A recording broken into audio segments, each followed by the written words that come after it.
खबरों की तफसील। तेलंगाना के जिला जगतियाल में एक अफसोसनाक सड़क हादसा पेश आया। एक तेज रफ्तार आरटीसी बस और कार का तसादुम हुआ। इस हादसे में कार में सवार 3 लोगों की मौके पर ही मौत हो गई, जबकि दीगर 3 अफराद शदीद जख्मी हो गए।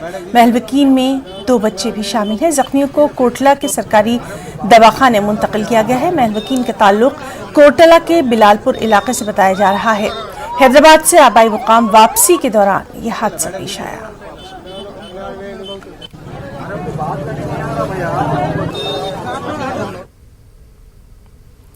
नागालैंड के मोन जिले में सिक्योरिटी फोर्सेस की फायरिंग से कम 13 शहरी हलाक हो गए हैं, जिसकी अभी तस्दीक नहीं हुई है। वहीं एक फौजी जवान की भी मौत हुई है। वज़ीर आला ने फौरी वाक़े की आला सतही तहक़ीक़ात का हुक्म दिया है। साथ ही लोगों से अमन व अमान बरकरार रखने की भी अपील की है। फायरिंग के बाद से इलाके में हालात कशीदा हैं। ज़राए के मुताबिक ये वाक़या उस वक्त पेश आया जब गांव वाले एक पिकअप ट्रक में अपने घरों को वापस लौट रहे थे। वाक़े के बाद अपने लोगों की लाशें देखकर गुस्से में देहातियों ने सिक्योरिटी फोर्सेस की कई गाड़ियों को नजर आतिश कर दिया। आग लगने से सिक्योरिटी फोर्सेस समेत मुतादिद अफराद जख्मी हुए। वाक़े पर अफसोस का इजहार करते हुए वज़ीर आला ने ट्वीट करके इस वाक़े की मजम्मत की और अफसोस का इजहार किया।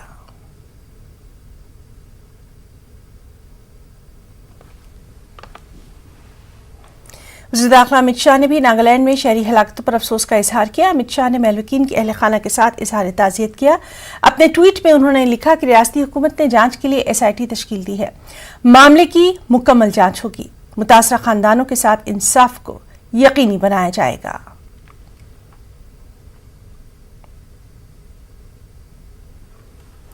एक और अहम खबर, ओमिक्रॉन का पहला मामला दिल्ली में भी सामने आ गया है। 12 अफराद की रिपोर्ट सामने आई है, जिसमें से एक शख्स की इब्तिदाई रिपोर्ट में ओमिक्रॉन पॉजिटिव पाया गया है। यह शख्स तंजानिया से आया बताया गया है। ज़राए के मुताबिक फिलहाल ये सिर्फ एक मुमकिना केस है, लेकिन इसकी हतमी रिपोर्ट कल आएगी। इब्तिदाई रिपोर्ट में ये ओमिक्रॉन से मुतासिर पाया गया है। वजीर सेहत सत्येंद्र जैन के मुताबिक दूसरे ममालिक से आने वाले तमाम लोगों की जांच की जा रही है। बाहर से आने वाले 17 अफराद मुस्बत पाए गए हैं। इसके अलावा इनके खानदान के 6 अफराद भी मुस्बत पाए गए हैं। अफेक्टेड कंट्री से जितने भी लोग हैं उनका सबका टेस्ट किया जा रहा है एयरपोर्ट के ऊपर। तो अभी तक 17 पॉजिटिव पेशेंट्स LNJP में भर्ती किए गए हैं। जो भी पॉजिटिव आता है उसको सीधा LNJP में भर्ती किया जाता है। साथ में 6 उनके कॉन्टैक्ट्स, मतलब 23 लोग हो गए, 6 कॉन्टैक्ट्स जैसे फैमिली मेम्बर्स हैं, तो वो साथ में हैं। उनको टेस्टिंग के लिए उनकी रिपोर्ट की इंतजार किया जा रहा है। टेस्टिंग दोबारा कराई गई है। तो 17 जो पॉजिटिव हैं उसमें जीनोम सीक्वेंसिंग कराई गई। तो अभी तक 12 लोगों की जीनोम सीक्वेंसिंग की हो चुकी है और एक उसमें से जो है ओमिक्रॉन का पेशेंट लगता है कि जो तंजानिया से आया है। तो उसके प्रीलिमिनरी रिपोर्ट के अंदर वो पॉजिटिव हैं ओमिक्रॉन से। फिर भी जो लैब से फाइनल रिपोर्ट इशू की जाएगी वो कल की जाएगी। बट हाँ, 12 लोगों की जीनोम सीक्वेंसिंग की प्रीलिमिनरी रिपोर्ट आ चुकी है, शुरुआती रिपोर्ट आ चुकी है। उसमें से 11 को नहीं, ओमिक्रॉन नहीं है, नॉर्मल कोरोना है। दिल्ली में पहला है और देश में शायद ये 5वां कह सकते हैं। उनके सारे कॉन्टैक्ट्स को तो सारे हैं ही, हॉस्पिटल के अंदर ही हैं सारे के सारे। अगर हम लोग सब इसका प्रोटोकॉल का पालन करें तो उसको अवॉइड कर सकते हैं। जैसे मैंने बताया कि ऐसा नहीं है कि वो लहर इमिनेंट है। अगर हम सतर्क रहेंगे तो उसको रोक सकते हैं। अगर सब लोग मास्क लगा के रखेंगे तो वो लहर नहीं आएगी, इस बात की हम एश्योरेंस दे सकते हैं। कोरोना के नए वेरिएंट ने पूरी दुनिया में कोहराम मचा रखा है। मरकजी हुकूमत ने बैरून मुल्क से आने वाले मुसाफिरों के लिए नई गाइडलाइंस भी जारी कर दी है। नए कवानीन 1 दिसंबर से नाफिज हो गए। दिल्ली एयरपोर्ट से हमारी नुमाइंदा प्रीति ने जायजा लिया। नए वेरिएंट को देखकर एयरपोर्ट की नई गाइडलाइंस जारी की गई है। इन नई गाइडलाइंस में बाहर से जो यात्री आ रहे हैं उनकी जांच, कोविड रिपोर्ट जो है वो निगेटिव आना ज़रूरी है और जब तक उनकी रिपोर्ट निगेटिव नहीं आएगी उनको 7 दिन तक क्वारंटाइन होना पड़ेगा। यानी कि अगर आप बाहर से यात्रा करके भारत आ रहे हैं तो नई गाइडलाइंस के अनुसार आपको यहाँ पर आने के बाद आपको कोविड टेस्ट करवाना पड़ेगा और कोविड टेस्ट करवाने के बाद में जब तक रिपोर्ट नहीं आ जाती तब तक आपको यहीं एयरपोर्ट पर इंतज़ार करना पड़ेगा। और अगर आपकी रिपोर्ट निगेटिव आती है तो निगेटिव रिपोर्ट आने के बाद भी आपको 7 दिन का होम क्वारंटाइन करना अनिवार्य कर दिया गया है। मैं आपको बता दूं कि ओमिक्रॉन के जो केस हैं वो लगातार बढ़ते जा रहे हैं। कुल 5 केस भारत में आ चुके हैं। आज एक केस दिल्ली में आया है, एक मुंबई, 2 कर्नाटक और 1 गुजरात में। आपको बताऊं मैं कि इस समय हम एयरपोर्ट पे खड़े हुए हैं और आप देख सकते हैं कि यहाँ पर जो नया जो वेरिएंट है उसको लेकर यहाँ पर जो नई गाइडलाइंस है उनके अनुसार से नए जो काउंटर्स की जो संख्या है उसको बढ़ा दी गई है। सोशल डिस्टेंसिंग का पालन किया जा रहा है और साथ ही एक जगह पर भीड़ इकट्ठी ना हो उसको लेकर भी यहाँ पर जो सुरक्षा व्यवस्था है वो भी काफ़ी तरीके से मुस्त है। यानी कि ये साफ तौर पे कहा जा सकता है कि भारत में ओमिक्रॉन के जिस तरीके से केसेस बढ़ रहे हैं उसको देखते हुए एयरपोर्ट ने जो नई गाइडलाइंस जारी की हैं उनके अनुसार कोशिश ये रहेगी कि इस वायरस को यहीं पर रोका जा सके। कैमरा पर्सन अनिल के साथ प्रीति श्रीवास्तव, न्यूज़ 18 दिल्ली।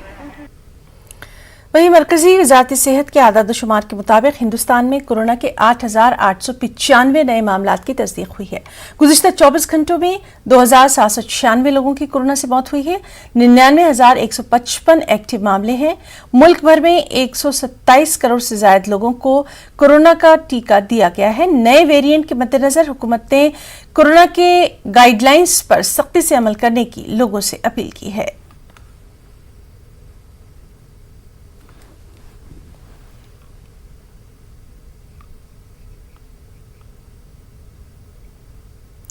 महाराष्ट्र के कल्याण डोंबिवली का एक शख्स कोरोना के नए वेरिएंट ओमिक्रॉन से मुतासिर पाया गया है। महाराष्ट्र में इस शक्ल के इन्फेक्शन का ये पहला और मुल्क का ज़राए के मुताबिक ये 33 साला शख्स 23 नवंबर को जनूबी अफ्रीका से दुबई के रास्ते दिल्ली एयरपोर्ट पहुंचा था, जहां उसने कोविड टेस्ट के लिए सैंपल दिया था। इसके बाद उन्होंने मुंबई की फ्लाइट पकड़ी थी। वाज़ेह है कि इससे पहले कर्नाटक और गुजरात में ओमिक्रॉन से मुतालिक 3 मामले सामने आए हैं।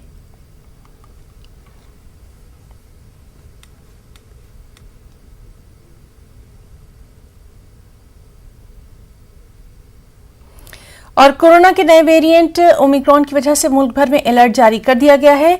शिरडी साईं बाबा मंदिर में भी गैर मुल्की अकीदतमंदों के लिए नए उसूल और ज़वाबित बनाए गए हैं। बैरून मुल्क से आने वाले अकीदतमंदों को अपना पासपोर्ट और उनकी सफर की तारीख के बाद ही दर्शन का पास दिया जाएगा। के नए वेरिएंट ओमिक्रॉन के वजह से मुंबई समेत हर जगह पर हाई अलर्ट पर है। शिरडी साईं बाबा ट्रस्ट ने भी एहतियात बरतते हुए जो ओमिक्रॉन के हाई रिस्क देश है वहाँ से आने वाले भक्तों के लिए कुछ नियम बनाना शुरू किया है। जैसे कि इस देश से आने वाले भक्तों को दर्शन पासेस देने पर पहले उनकी ट्रैवल हिस्ट्री पता की जाएगी, उसके बाद उनको दर्शन का पास दिया जाएगा। जितने भी भक्त शिरडी दर्शन करने आएंगे उनको दर्शन पास देते समय आधार कार्ड और उनका पासपोर्ट देखना जरूरी किया है। जिनके पास आधार कार्ड नहीं है उन्हें पासपोर्ट अब यहाँ पर दिखाना होगा। भारतीय पहचान पत्र दिखाना जरूरी किया गया है। ओमिक्रॉन के कारण ये एहतियात साईं बाबा ट्रस्ट बरत रहा है, लेकिन अब देश में भी कई जगहों पर ओमिक्रॉन के नए वेरिएंट के कुछ पेशेंट दिखाई दे रहे हैं। जैसे कि मुंबई हो, कर्नाटक हो, गुजरात हो, यहाँ पर कुछ रुग्ण पाए गए हैं। अब ट्रस्ट को ये देखना है कि मुंबई या बाकी अन्य जगहों से आने वाले भक्तों के लिए ट्रस्ट क्या नियम बनाता है, उसके लिए कैसी बातें रखता है या क्या उनके लिए करता है। जैसे कि आप देख सकते हैं कि इस वक्त ये साईं बाबा संस्थान की मंदिर में जाने वाली कतार है। यहाँ पर जो सोशल डिस्टेंसिंग है वो कहीं पर दिखाई नहीं देता। भले ही भक्तों ने मास्क पहना हो, लेकिन सोशल डिस्टेंसिंग पालना बहुत ज़रूरी था, जो यहाँ पर दिखाई नहीं देती है। मंदिर जो है वो शनिवार और रविवार की छुट्टियों में खचाखच भरा हुआ है। एक तरफ साईं बाबा ट्रस्ट विदेशी भक्तों के लिए नियम बना रहा है, लेकिन जो अपने ही देश से जो भक्त यहाँ पर आएंगे उनके लिए क्या नियम बनाएगा, उनके लिए कैसे कानून बनाएगा, ये देखने वाली बात होगी। जैसे कि यहाँ पर जो भक्त यहाँ पर कतारों में है वो वहाँ पर सोशल डिस्टेंसिंग कहीं पर भी दिखाई नहीं देता है।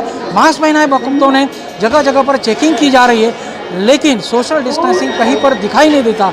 मुंबई समेत देश के अन्य राज्यों से भक्त यहाँ दर्शन करने आते हैं। कोरोना के नए वेरिएंट को देखते हुए साईं बाबा संस्थान ने भले ही नियम बनाए हो विदेशी भक्तों के लिए, अब देश से आने वाले भक्तों के लिए कैसे नियम बनाएगा, ये अपने आप में देखने वाली बात होगी। सुनील दवंगे, न्यूज़ 18, शिरडी। गिरदावरी तूफान जवाद आज उड़ीसा के पुरी तक पहुंचने से पहले काफी कमजोर हो सकता है। इससे पहले जवाद हफ्ते को कमजोर होकर गहरे दबाव में तब्दील हो गया था। जवाद के कमजोर होने की वजह से आंध्र प्रदेश, उड़ीसा और मगरबी बंगाल के कई इलाकों में रहने वाले लोगों ने राहत की सांस ली है। इस दौरान हिंदुस्तान के महकमा मौसमियात ने आज मगरबी बंगाल में, गंगा के किनारे और शुमाली उड़ीसा में अलग थलग मकामात पर शदीद बारिश का इम्कान जाहिर किया है। महकमा मौसमियात की जानिब से जारी करदा पेशनगोई में कहा गया है कि आसाम, मेघालय और त्रिपुरा के कई इलाकों में इतवार और पीर के रोज मूसलाधार बारिश हो सकती है।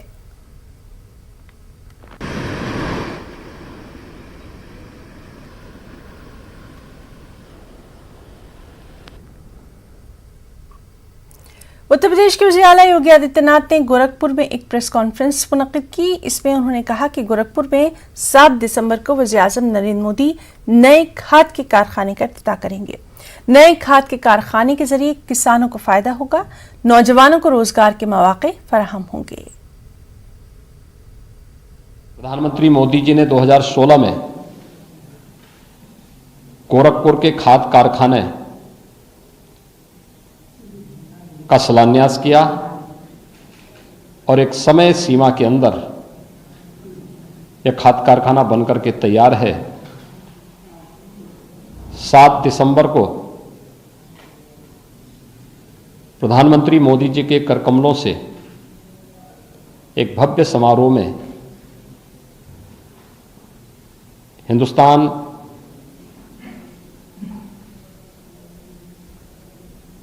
उर्वरक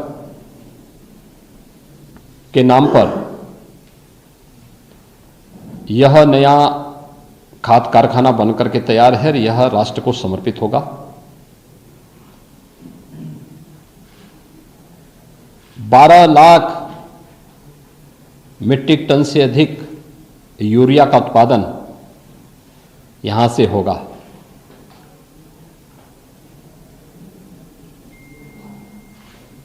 इसी प्रकार से यह खाद कारखाना केवल यहां पर किसानों को समय पर उर्वरक और रसायन उपलब्ध कराने में, बल्कि ढेर सारी रोजगार की संभावनाओं को आगे बढ़ाने में इसकी एक बहुत बड़ी भूमिका होगी।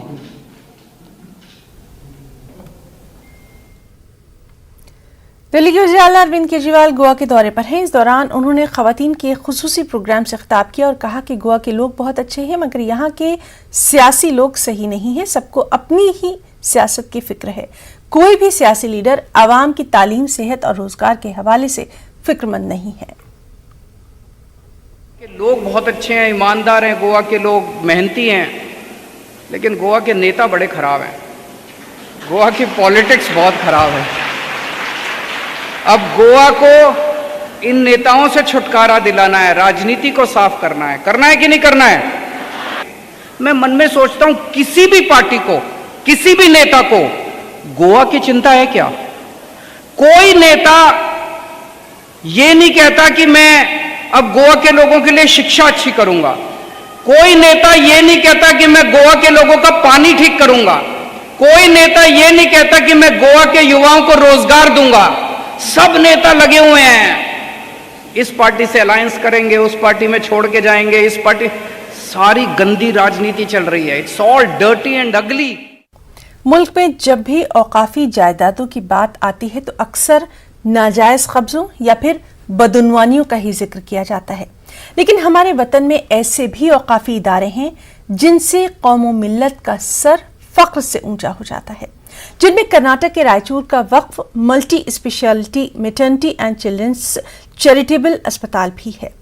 इस अस्पताल में बिला लिहाज मजहब व मिल्लत सैकड़ों गरीब और मुस्तहिक अफराद का इलाज किया जाता है। एक खास रिपोर्ट।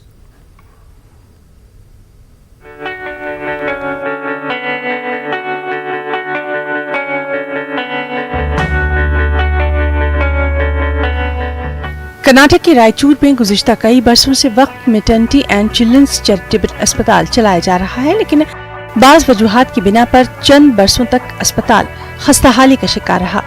इसकी वजह से गरीब लोगों को मुख्तलिफ दुश्वारियां पेश आ रही थी। इन्हें मद्देनजर रखते हुए कौमो मिल्लत के बाज़ हमदर्द रहनुमाओं, समाजी कारकुनों और सरकारी ओहदेदारों ने गरीब और मुस्तहिक लोगों के लिए अस्पताल को बाकायदा मल्टी स्पेशलिटी अस्पताल बनाने का बीड़ा उठाया। इसी तरह खिदमत के जज्बे से सरशार शहर के पास डॉक्टर्स ने भी अपना ताउन यहाँ दिया। मिल्लत डॉक्टरों ने ट्रस्ट के नाम से अस्पताल की जिम्मेदारी हासिल की। फिलहाल ट्रस्ट के 35 डॉक्टर्स बराए नाम फीस पर बेशबहा इंसानी खिदमत यहाँ अंजाम दे रहे हैं। ये हॉस्पिटल इदारा ये वक्फ की प्रॉपर्टी है। इसके अंदर हम 35 डॉक्टर मिलके इसको मैनेज कर रहे हैं। इस हॉस्पिटल को शुरुआत हम लोगों ने अप्रैल 2021 में स्टार्ट की। अब तक अल्हम्दुलिल्लाह सक्सेसफुली चला रहे हैं। ये हॉस्पिटल बेसिकली पीडियाट्रिक और ओबीजी के मेजर यहाँ पे एडमिशन चलते हैं और जनरल मेडिसिन और सर्जरी के भी केसेस आते हैं। यहाँ पर HIV, HbSAg और प्रेगनेंसी के साथ जो ओवेरियन ट्यूमर होते हैं उस तरह की सर्जरीज भी हम लोग यहाँ पे मौजूदा कर रहे हैं। काबिल जिक्र बात यह है कि शहर की तारीखी जामे मस्जिद सराफा बाजार के तहत चलने वाले इस अस्पताल से न सिर्फ मुसलमान बल्कि मुख्तलिफ मज़ाहिब और तबकात से ताल्लुक़ रखने वाले लोग भी इस्तिफ़ादा हासिल कर रहे हैं।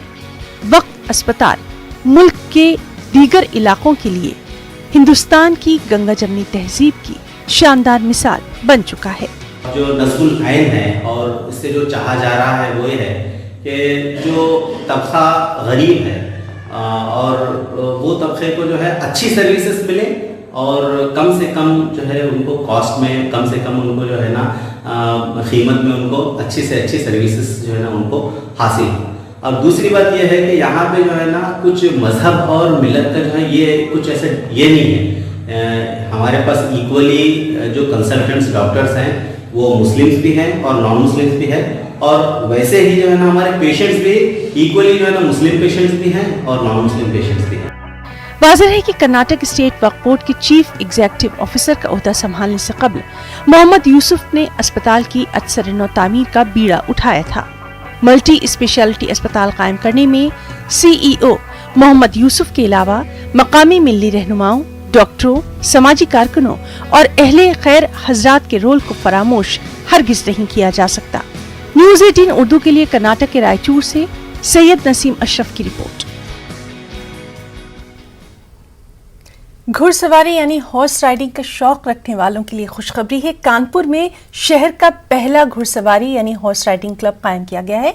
यहाँ तरबियत याफ्ता पुलिस एहलकार तैनात रहेंगे जो कि ट्रेनिंग देंगे। इस क्लब की जिम्मेदारी DCP क्राइम सलमान ताज पाटिल को सौंपी गई है। सिर्फ 200 रुपए में शहर के लोग पुलिस लाइन ग्राउंड में घुड़सवारी से लुत्फ अंदोज हो सकते हैं।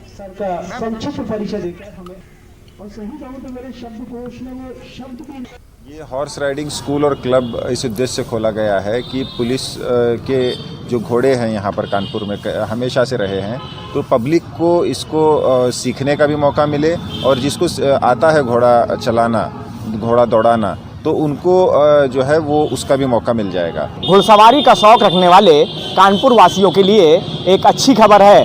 अब कानपुर का पहला हॉर्स राइडिंग क्लब खुल चुका है जो कानपुर पुलिस कमिश्नर की पहल पर शुरू हुआ है, जिसकी देखरेख सलमान ताज पाटिल जो कि DCP क्राइम हैं वो करेंगे।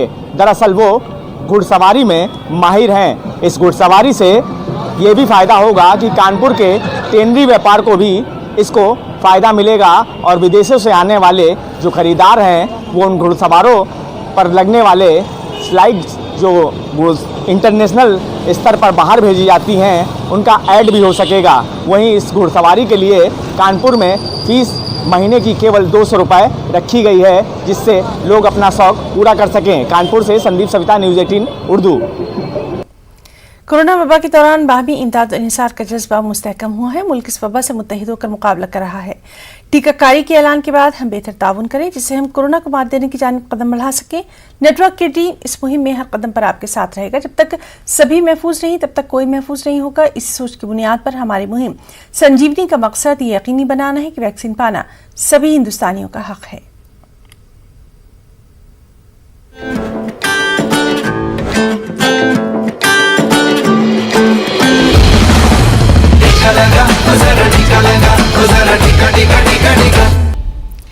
प्यारे नबी की तालीमात और औलिया अल्लाह की तालीमात पर अमल करते हुए दीन और दुनिया में कामयाबी और कामरानी हासिल की जा सकती है। बेंगलुरु की मस्जिद कादरिया में मुनक़िदा जश्न गौसुल औरा में इन ख्यालात का इजहार किया गया। कर्नाटक के मारूफ आलिम दीन मौलाना सैयद तनवीर पीरा हाशमी और मौलाना शाह अब्दुल वाजिद ने खुसूसी खिताबात पेश करते हुए बगदाद के शहनशाह पीरान पीर रोशन ज़मीर हज़रत गौस आज़म दस्तगीर की हयात तालीमात पर रोशनी डाली। इस मौके पर नौजवानों को पैगाम दिया गया कि वो ड्रग्स मंशियात के खतरनाक रुझानात से दूर रहें। उलमा कराम ने इस मौके पर कहा कि माशरे में ड्रग्स और नशीली चीज़ों की आदत से नौजवान अपनी जिंदगियों को तबाह कर रहे हैं। इसका असर खानदानों पर हो रहा है। तकरीब में साबिक रियासती वजीर आर रोशन बेग और दीगर ने भी शिरकत की। हमारे अपने माशरे में बल्कि ये पूरी दुनिया में एक ख़तरनाक सूरत इख्तियार कर गया है। ज़ाहिर सी बात है कि इस मर्ज़ की नोयत तबाकुन है, तो हम चाहेंगे कि उलमाए किराम खुसूसी तौर पर खुतबा इज़ाम पीरान तरीक़त महराब व मिंबर का इस्तेमाल इस्लाह माशरा के हवाले से करें, बिलखुसूस नौजवानों की इस्लाह के लिए करें। ये जानकर ये सुनकर बहुत ही अफसोस होता है कि हमारा अपना नौजवान तबका नशावर होता चला जा रहा है, नशीली चीज़ों का इस्तेमाल कर रहा है। ये हमारे अपने माशरे के लिए, हमारी अपनी सोसाइटी के लिए कतई तौर पर दुरुस्त नहीं है। मैं समझता हूँ कि बहुत अहम ज़रूरत है पीराने पीर के इन तालीमात पे चलने की, क्योंकि बहुत सारे लोग ये वाक़या जानते हैं जब डाकुओं पे उन पे ऊपर हमला हुआ, छोटे बच्चे थे, तो जब वो अपनी फर्दर क्वालिफ़िकेशन एजुकेशन हासिल करने जा रहे थे तो उनके काफ़िले पे जब डाकुओं का हमला हुआ तब भी वादी कश्मीर के मुख्तलिफ इलाकों में ताज़ा बर्फबारी का सिलसिला शुरू हो गया है। बांडीपुरा के सरहदी इलाके गुरेज में बर्फबारी हो रही है। रामबन में बानेहाल और पीर पंचाल की पहाड़ी इलाकों में भी सुबह सवेरे से ही बारिश और हल्की बर्फबारी हो रही है। जम्मू श्रीनगर कौमी चारा पर गाड़ियों की आमदरफ्त जारी है। मशहूर सयाहती रिजॉर्ट सोनमर्ग में भी हल्की बर्फबारी रिकॉर्ड की गई है। गुलमर्ग में भी सयाह बर्फबारी से खूब लुत्फ अंदोज हो रहे हैं। सयाह से जुड़े अफराद के चेहरों पर भी खुशी नजर आ रही है। बढ़िया माशाअल्लाह। कहाँ से आप? हम गुजरात अहमदाबाद से। अहमदाबाद से। यहाँ आकर कैसा लगा? बहुत बढ़िया लग रहा है। फर्स्ट टाइम आपने स्नोफॉल देखा? First time. अच्छा, ड्रीम पूरा हो गया कि नहीं? ड्रीम पूरा हो गया। चलो, how do you feel? Good ma'am? Nice, enjoy it? Enjoy. First time snowfall देखा ma'am? First time snowfall, enjoy the snowfall.